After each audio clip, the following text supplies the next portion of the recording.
الحمد لله رب العالمين، والصلاة والسلام على أشرف المرسلين سيدنا محمد وعلى آله وصحبه أجمعين. أعزائي طلبة وطالبات الصف الأول الإعدادي، أهلا ومرحبا بكم مع حل كتاب الطالب، الكتاب المدرسي، صفحة 19 و20 و21. الدرس الثاني، أسطورة مصرية، البطل أحمد المنسي. هنا بيقول لك الانتماء والوفاء للوطن ليست مجرد كلمات تقال، بل مواقف وتضحيات، وقد تجلت يعني ظهرت.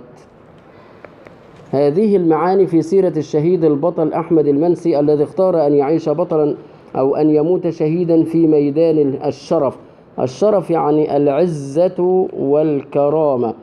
ولد العقيد، وجمع العقيد عقداء، أركان حرب أحمد صابر المنسي في أكتوبر سنة 1978 بمركز منيا القمح، محافظة الشرقية. بقى ولد محافظة الشرقية.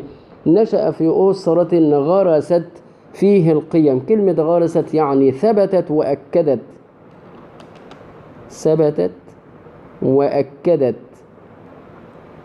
فيه القيم الدينية السمحة وحب الوطن، وعلمته كيف يكون إنسانا قبل أن يكون جنديا. التحق بالكلية الحربية وتخرج فيها، وانضم إلى قوات الصاعقة المصرية، وكان حريصا على أن يتسلح يعني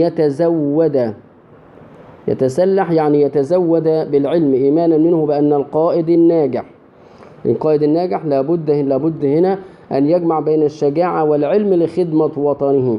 عمل إيه بقى عشان يجمع كده؟ حصل على دورات متقدمة في مجال العمليات الخاصة، نال درجة الماجستير في العلوم العسكرية. اتسمت شخصيته اتصفت شخصيته بالجدية والالتزام والتواضع. على الرغم من ذلك كان معروفا بعلاقته الإنسانية بجنوده، كان يعامل جنوده كأنهم إخوة، يطمئن على أحوالهم الشخصية، يشاركهم الطعام، لا يأكل قبل أن يأكل كل جنوده أو يتناولوا طعامهم. هل انشغل بقيام المسؤوليات الكبرى تجاه وطنه؟ لا، لم ينشغل بذلك فقط، بل لم ينس أهله والمحيطين به. فقد كان بارا بوالديه وخير عون، يعني معين ومساعد لمن يحتاج للمساعدة، والمساعدة. كان قائدا لا يعرف التراجع، يتقدم الصفوف ولا يترك رجاله.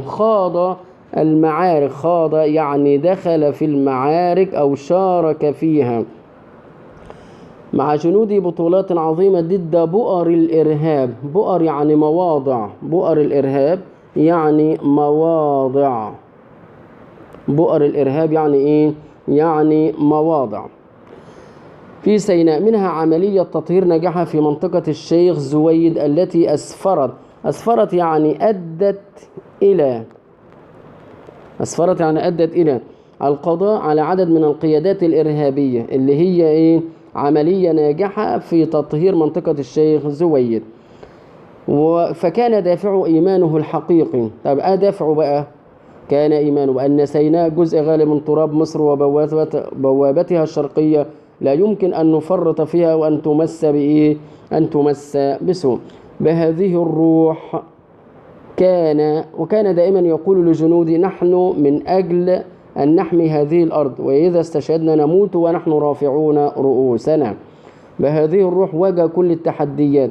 حين جاء سنة 2017، حين تعرض كمين البرث في رفح لهجوم غادر. لهجوم غادر يعني مفاجئ. استمر 4 ساعات، استخدم فيه الإرهابيون أسلحة ثقيلة وسيارات مفخخة. يعني مفخخة؟ يعني مليئة بالمتفجرات.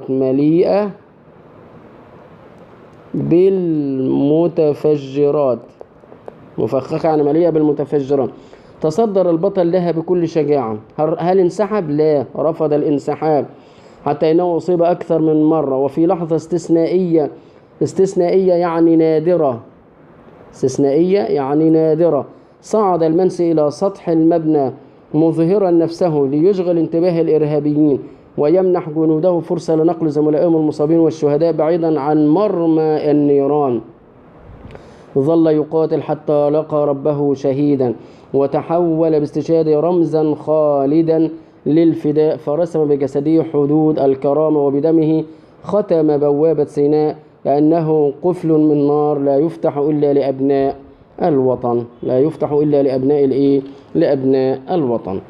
طبعا بعد كده بيقول لك هنا: أستعين بالسياق وأحدد معنى الكلمة الملونة باللون الأحمر. هنا غرست فيه القيم الدينية السمحة وحب الوطن. طبعا أنا شرحتكم غرست هنا معناتها ثبتت وأكدت، تلاقوها فوق خلال الشرح.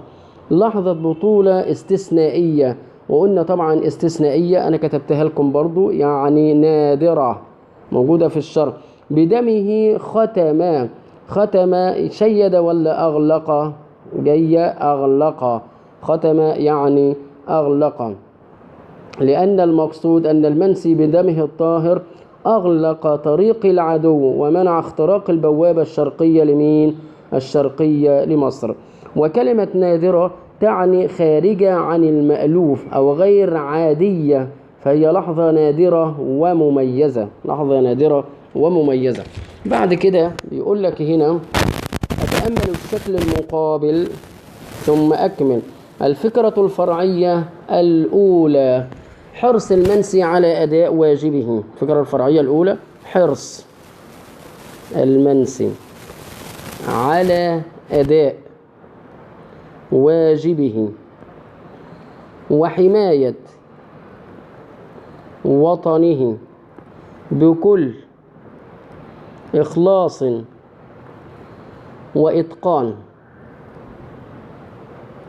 كل إخلاص وإتقان. الفكرة الفرعية الثانية: معاملة المنسي الإنسانية لجنوده ومشاركته لهم في الطعام والهموم. في الطعام والهموم. الفكرة الفرعية رقم 3: قوة شخصية المنسي ورفضه التراجع وثباته في مواجهة الإرهاب. الفكرة الفرعية: استشهاد المنسي في كمين البرث بعد أن قدم نموذجا للبطولة والفداء. للبطولة والفداء. الفكرة الرئيسية: سيرة البطل الشهيد المنسي نموذجا في التضحية والبطولة والإخلاص لمين؟ للوطن. بعد كده بيقول لك: اقرأ النص ثم أجب. ما الذي نفاه المقال وما الذي أثبته؟ طبعا هنا بيقول لك: نفى عن البطل، نفى عنه صفة الانسحاب، لكنه تصدى للهجوم بكل شجاعة رافضا الانسحاب على الرغم مما لقاه من صعوبات. يبقى هنا الذي نفاه النص نفى أن يكون البطل غير شجاع، وأثبت أن الإخلاص والوفاء للوطن ليست مجرد كلمات.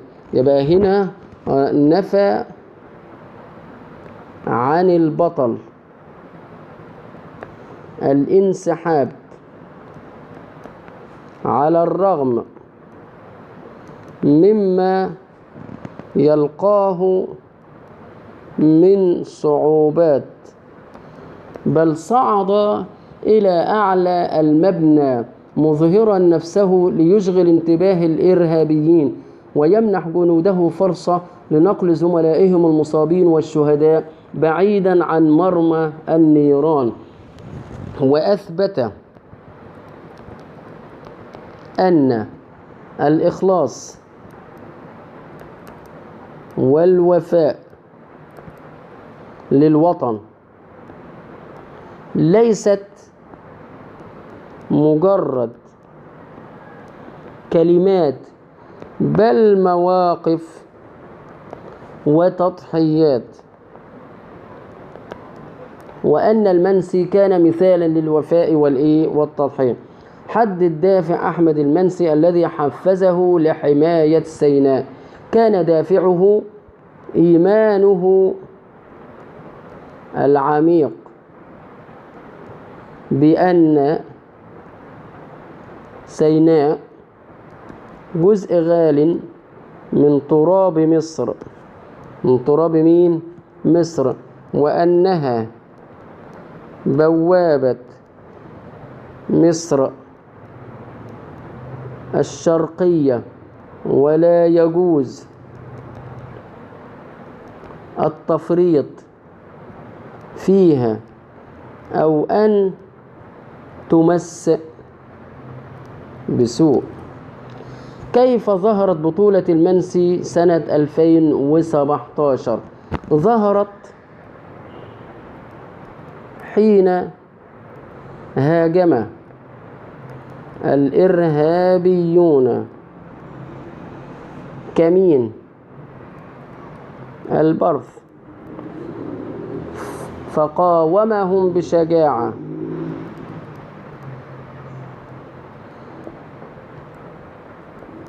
بشجاعة ولم يتراجع، وخاض مع جنوده معركة قوية حين استشهد، وضرب مثالا عظيما في التضحية والقيادة والثبات، ورفض أن ينسحب أو يترك رجاله حتى نال الشهادة. بعد كده بيقول لك اتسمت شخصيته بالجدية والالتزام والتواضع، وكان معروفا بعلاقته الإنسانية مع جنوده، يعاملهم كإخوة، يطمئن على أحوالهم الشخصية، يشاركهم الطعام، لا يأكل قبل أن يتأكد أن كل جنوده تناولوا طعامهم. على الرغم من انشغاله بقيام مسؤولياته الكبرى تجاه وطنه مصر لم ينس أهله، وقد كان بارا بوالديه، خير عون لمن يحتاج للمساعدة، كان لا يعرف التراجع، يتقدم الصفوف تدل على شجاعته، خاض دخل أو شارك مع جنوده في بطولات عظيمة ضد بؤر الإرهاب، منها تطهير ناجحة في منطقة الشيخ زويد، وقتل عددا من القيادات الإرهابية، وضبط كميات كبيرة من الأسلحة والمتفجرات. بيقول لك كلمة معناها معين ومساعد من القطعة. هنا معين ومساعد، استخرج من الفكرة ما يلي. كلمة معناها معين ومساعد، هنا خير عون، وكان خير عون لمن يحتاج للمساعدة، يبقى هنا وخير عون لمن يحتاج للمساعدة. كلمتين بينهما علاقة تضاد، عندنا يتقدم ولا يترك، يتقدم ولا يترك بمعنى لا يتراجع، يتقدم والتراجع، عندنا يتقدم والتراجع، هنا عندنا يتقدم الصفوف، وكان لا يعرف التراجع مع جنود بطولات عظيمة، لا يعرف التراجع. بعد كده هنا هيقول لك كلمة جمعها دوافع. دافع. كان قائدا لا يعرف التراجع، يعني كان قائدا أهي التراجع، كان قائدا لا يعرف التراجع ويتقدم الصفوف بينهما تراجع. دافع كلمة جمعها دوافع. كان دافعه، كان دافع إيمانه الحقيقي، يبقى دافع. دافع. بعد كده حدد الدافع الذي جعل المنسي يبذل كل جهده من أجل حماية أرض سيناء. طبعا موجودة في القطعة إيمانه الحقيقي بأن سيناء، أهي إيمانه الحقيقي بأن سيناء جزء غالي من تراب مصر، يبقى إيمانه الحقيقي بأن سيناء جزء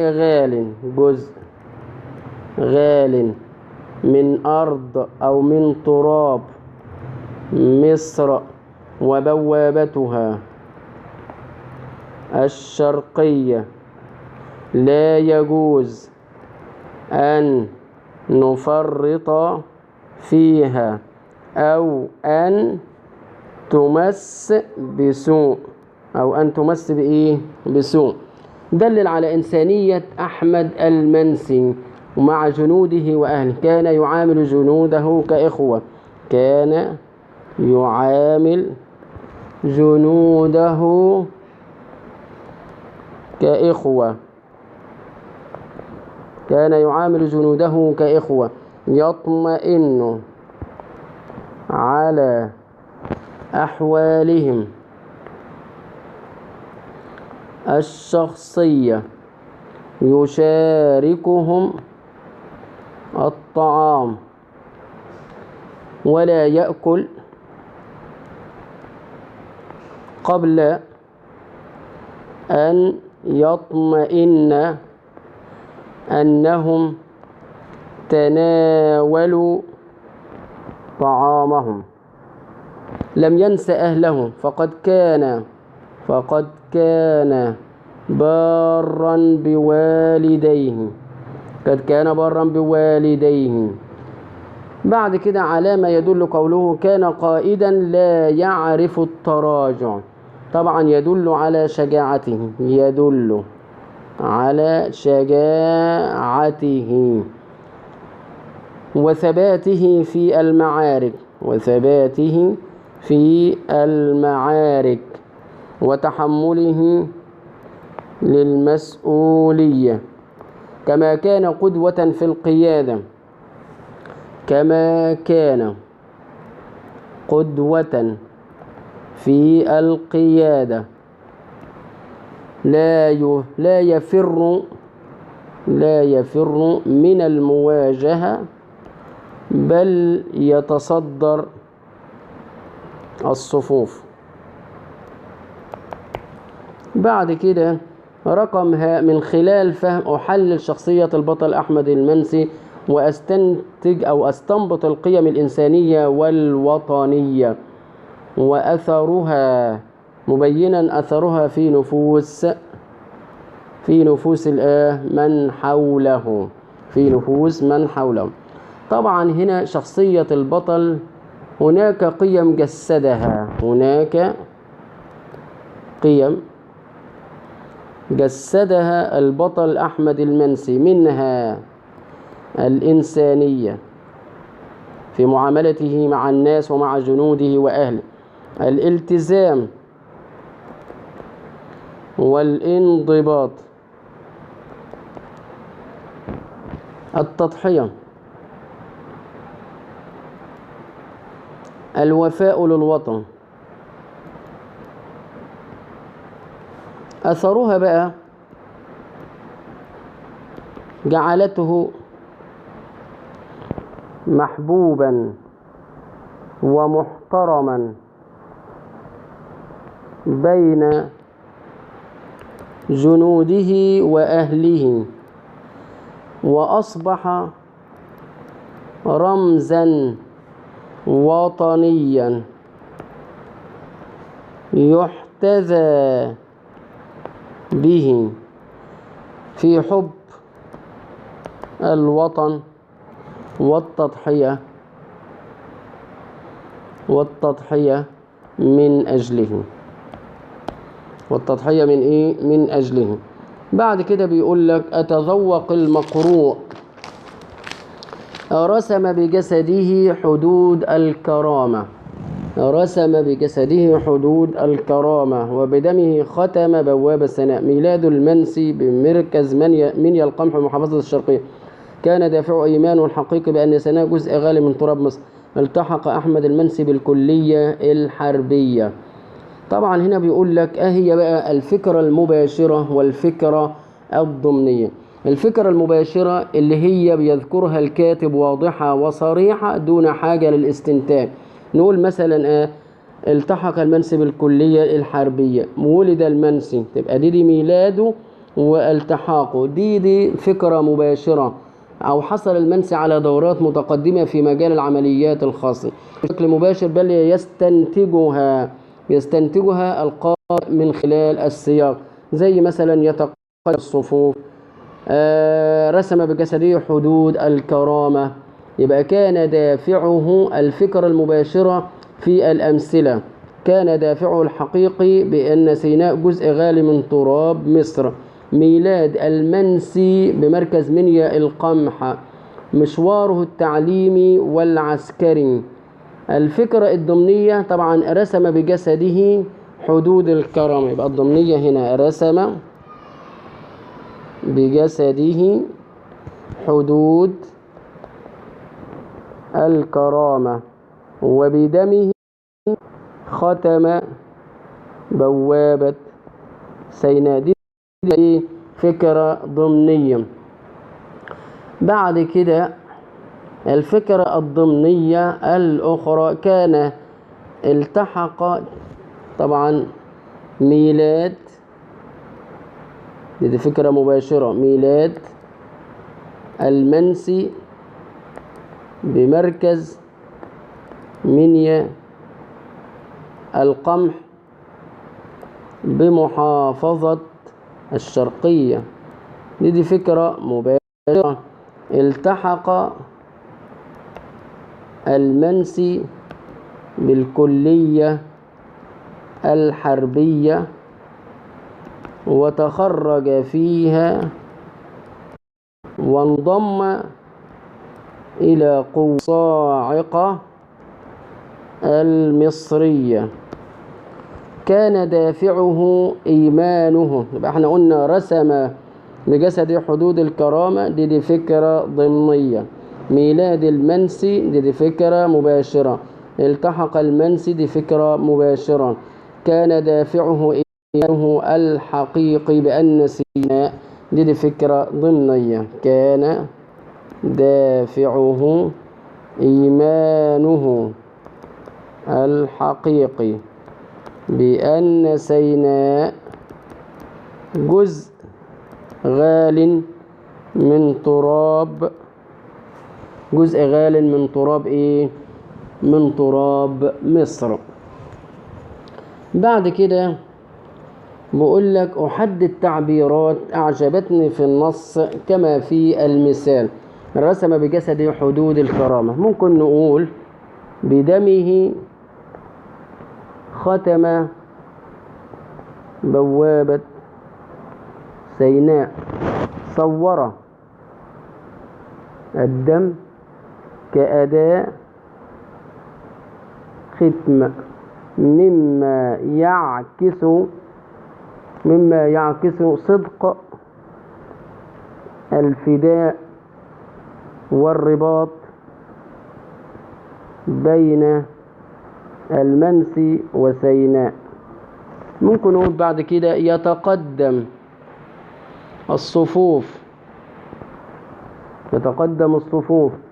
ولا يترك رجاله، تدل على الشجاعة والقيادة الحقيقية. بعد كده يشاركهم الطعام ولا يأكل قبل أن يطمئن أنهم أكلوا. تعكس التواضع والاهتمام بجنوده مما يخلق روحا أسرية. بعد كده بيقول لك هنا تحدث عن انتصار مصر في حرب أكتوبر مستخدما مفردات وردت في النص. لو تحدثنا عن انتصار أكتوبر هنقول كده في انتصار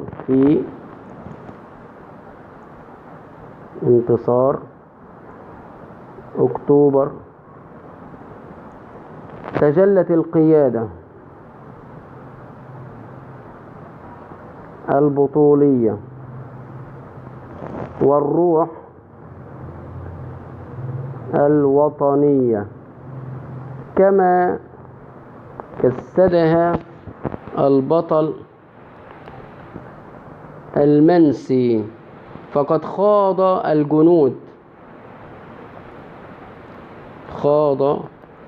الجنود بطولات عظيمة ضد العدو وقدموا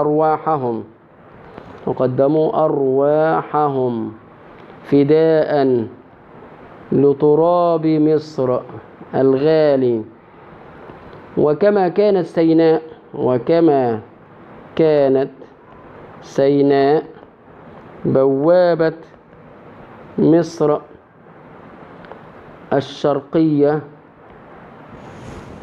كانت هي أيضا ساحة المعركة والنصر. وتم تطهير بؤر العدو وتحقيق الصفوف أو تحقيق النصر بكل عزة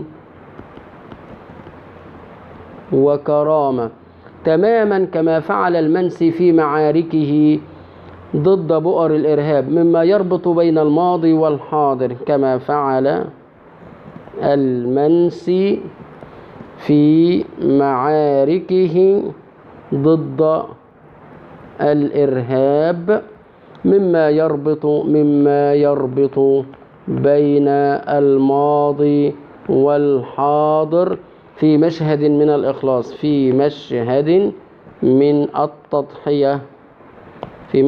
التضحية والإخلاص. أعزائي الطلبة، نترككم في رعاية الله وأمنه، والسلام عليكم ورحمة الله وبركاته.